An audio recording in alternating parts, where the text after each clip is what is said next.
Hello, what's up? Magandang hapon ulit sa inyong lahat mga kachidax. Welcome back ulit sa ating channel, Kachidax Farm TV. So for today's video mga kachidax ay muli nating sisilipin yung bagong manok ko na ng itlog mga kachidax. Kasi kanina ay nag-iingay na ulit sila. So titingnan natin kung nadagdagan yung itlog niya mga kachidax. Pero bago ang lahat ay mag-intro muna tayo. Hi, ako si Kachidax Farm TV.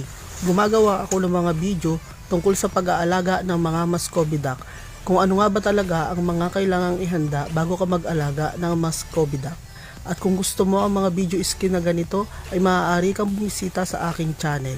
Kung sakasakaling magustuhan mo ang mga video na ina-upload ko, ay huwag mo na rin sanang kalimutang mag-like, mag-comment, mag-share, at higit sa lahat ay mag-subscribe at i-hit mo na rin ang notification bell para lagi kang updated sa mga videos na i-upload ko. Thank you! So at ayan na nga mga kachidax, nandito na tayo sa pugad area natin. Sisilipin ulit natin yung bagong manok kasi nga nangitlog na siya. Titingnan natin kung nadagdagan na yung itlog niya.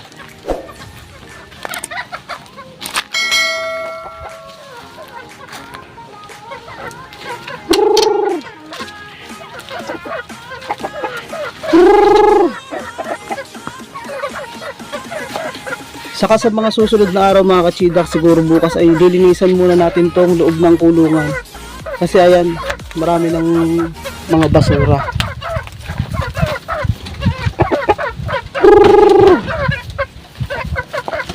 O ayan mga kachidax, dalawa na yung itlog niya. Kakaitlog lang niya mga kachidax. Oh. Bagong labas pa lang yung itlog niya. Pero parang kanina pa lang to nag-ingay.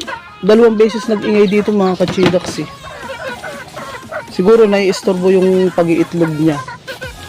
Kasi minsan itong tandang, kahit nakaupo dito yung inahin, ginugulo niya yung inahin mga kachidax. Pero at least ayan, yun yan, nakaitlog na mga kachidax. Kaya dalawa na yung itlog niya mga kachidax. So ibig sabihin, bukas pag nangitlog siya ay magiging 3 na mga kachidax. At syempre good news yun. So ito, hindi ko alam kung kailan ito mangingitlog. Sana mangitlog na rin yan mga kachidax. Oh! Ayan mga kachidax, meron na rin oh. Meron na, nangitlog na rin siya mga kachidax. So ayan na nga mga kachidax at nangitlog na rin pala tong isa kong manok. Kaya pala dalawang beses na may nag-iingay dito. Kasi nangitlog na rin pala to. Ito yung nangitlog oh. O di ba sabi ko nga sa inyo nung isang araw malapit na rin tong mangitlog. Kasi nung isang araw naghahanap na rin to ng pugad mga kachidax. So kaya ayaw, nangitlog na siya. So dalawang manok na yung nag-iitlog dito sa ating pugad area mga kachidax. Tapos susunod na to, baka itong dalawa na to ay sa next month mangingitlog na rin to. So ang sarap isipin mga kachidax sa mga kapag parami na ulit tayo ng mga manok. So ito maamo talaga tong manok na to oh. Halika nga dito. Halos magkasunod lang sila. Ito, dalawa na yung itlog, tapos doon isa. Oh. Kaya pala kanina, sabi ko, dalawang beses silang nag-ingay.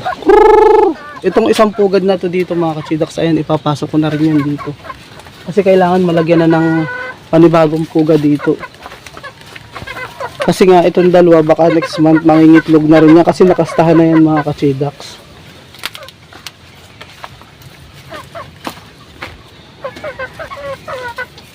Sa mga susunod na araw, lilinisin na natin to, saka yun dito mga kachidax. So ayan, lilinisin na rin to. Yung sa mga ilalim lalagyan ulit ng mga pakong kawayan. Kasi makakalusot pa yung pato dito eh. Kasi baka dumating na yung ating yung dalawang pato natin. So dito ko yun ilalagay.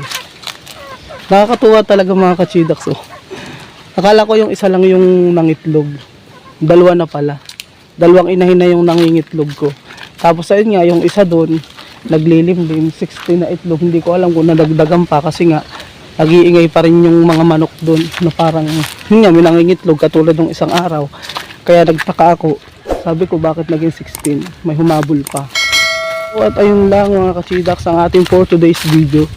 Maraming salamat sa mga manonood ng video ko na to, sa mga videos na i-upload ko pa. Bye bye guys, see you next vlog.